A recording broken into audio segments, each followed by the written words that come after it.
দিল্লির এক 5 স্টার হোটেলের চিত্র দেখুন। সেখানে থাকা শেফ ফুটন্ত গরম পানিতে আঙ্গুর দিচ্ছিল, আর এর উপরে দিয়ে দিল গুঁড়ো মরিচ। কিছুক্ষণ পরে আবার দিল গুড়। তো আমরা শেফের কাছে জিজ্ঞাসা করলাম, ফুটন্ত গরম পানিতে কেউ আবার আঙ্গুর দেয় নাকি? আরও দিয়েছেন গুঁড়ো মরিচ, খানিক পরে দিলেন মিষ্টি গুড়। এভাবে তো সবকিছুই নষ্ট হয়ে যাবে। তো শেফ বলে উঠল, না স্যার, কোনো কিছুই নষ্ট হবে না, এগুলো দিয়ে আমি অনেক দামি একটা জিনিস তৈরি করব। তো আমরা জিজ্ঞাসা করলাম, কি এমন দামি জিনিস তৈরি করবেন, আমরা জানতে পারি? সে বলে উঠলেন, যেহেতু আপনি এত জেদ করছেন, আপনাকে বলছি, আপনি এভাবে এটাকে খুবই ভালো করে ফুটিয়ে নেবেন।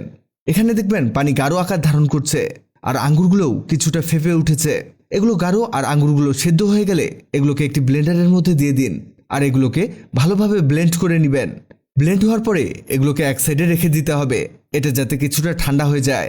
শেফ সাহেব পাশে থাকা আরও কিছু কাঁচা আঙ্গুর নিলেন। এবার এই আঙ্গুরগুলোকে ছোট ছোট টুকরো করা শুরু করলেন। আমরা বললাম, শেফ সাহেব, প্রথমে আঙ্গুরগুলো সেদ্ধ করে ব্লেন্ড করলেন, এবার আবার কাঁচা আঙ্গুর কাটা শুরু করে দিলেন। শেফ সাহেব বলে উঠলেন, স্যার, ইউনিক কিছু তৈরি করতে চাইলে ইউনিক কিছু কাজও আপনাকে করতে হবে। আমরা বললাম, ঠিক আছে ঠিক আছে, এরপরে কি করতে হবে তাই বলুন। শেফ এর পরে কড়াইয়ের মধ্যে কিছুটা তেল দিয়ে দিলেন, আর এর মধ্যে দিয়ে দিলেন 1 চামচ পরিমাণ জিরা, আর জিরাগুলোকে ভাজতে শুরু করলেন। আমরা হাঁ করে তাকিয়ে থাকলাম, এ কি শুরু হয়েছে। এরপরেই শেপের মধ্যে সেই কাটা আঙ্গুরগুলোকে দিয়ে দিলেন, আর অনবরত এগুলোকে ভাজতে থাকলেন। ভাবছি বাংলাদেশে সারা জীবন কাঁচা আঙ্গুর খেয়ে গেলাম, আর এখানে এসে দেখি আঙ্গুর সেদ্ধ করছে আর তেলে ভাজছে। এরা কি আঙ্গুর তরকারি হিসেবে খায় নাকি? শেফ সাহেব এর মধ্যে আরও 1 চামচ মরিচ গুঁড়ো দিয়ে দিলেন, আর মনের আনন্দে এগুলোকে ভাজতে থাকলেন। আমরা বলে উঠলাম, আঙ্গুরগুলোকে এভাবে ভাজছেন কেন? উনি বললেন, আঙ্গুরের মধ্যে যাতে কাঁচা ভাব না থাকে সেজন্য অবশ্যই এগুলোকে ভেজে নিতে হবে। আমরা আবারও ঘাবড়ে গেলাম। এরপরেই এর মধ্যে দিলেন চিনি। চিনি দেওয়ার পরে আবারও ভাজতে লাগলেন। আমরা আর অপেক্ষা করতে না পেরে শেফকে বলে উঠলাম, শেফ সাহেব, আপনি আমাদের বোকা বানাচ্ছেন না তো? কেউ আবার আঙ্গুরের মধ্যে চিনি দেয় নাকি? শেফ খুব সুন্দর একটা উত্তর দিলেন। তিনি বললেন, স্যার, আমি যদি এভাবে রান্না করতে গিয়ে কোনো কিছু নষ্ট করি তাহলে আমার চাকরি একদিনেই চলে যাবে, আর এত বড় হোটেলে আমি চাকরিও পেতাম না। আপনি একটু অপেক্ষা করে দেখুন কি তৈরি হয়।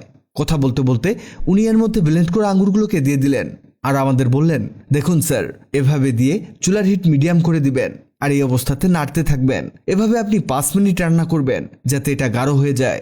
এতে হবে কি, এর টেস্ট আরও বেড়ে যাবে। আচ্ছা। শেফ সাহেবের কথা শুনে আমরা অপেক্ষা করতে লাগলাম।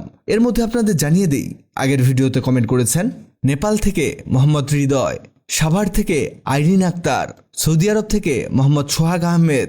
আপনারা যারা কমেন্ট করেছেন আপনাদের ধন্যবাদ। শেফ সাহেব বললেন, দেখুন কেমন গাঢ় হওয়া শুরু করেছে। আমরা বললাম, এটা কি শুধু আপনাদের এখানেই পাওয়া যায়? শেফ বললেন, না, এটা আপনি বড় বড় জায়গায় পাবেন, যেমন ধনী ব্যক্তির বিয়েতেও পাবেন। বিভিন্ন সেলিব্রেশনে এটা তৈরি করা হয়। শুধুমাত্র যাদের এটার প্রতি জ্ঞান আছে তারাই এটা বানাতে পারে, তাছাড়া কেউ বানাতে পারবে না। তবে আমরা চারদিকের চমৎকার ঘ্রাণ অনুভব করছি। শেফ এটাকে একটি বাটির মধ্যে ঢেলে রাখলেন, আর বললেন, দেখুন এটা তৈরি হয়ে গেছে। আমাদের এটা দেখেই খুব খেতে ইচ্ছে করছিল, তাই শেফ আমাদের কিছুটা খেতে দিলেন। আপনাদের জানাই, এর টেস্ট অনেকটা আচারের মতো। ঠিক আচারের মতো না, আচারের চেয়েও অনেক মজার। বোঝাই যাচ্ছে না এটা আঙ্গুর। টক মিষ্টি ঝালের এক কম্বিনেশনে তৈরি।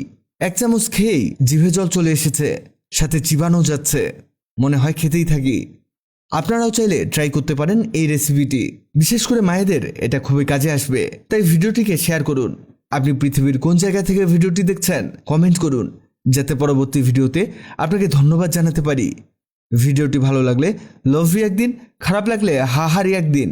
এমন সব তথ্যবহুল ভিডিও পেতে ন্যাচারাল বিউটি হ্যাক্সকে লাইক ও ফলো দিয়ে রাখুন।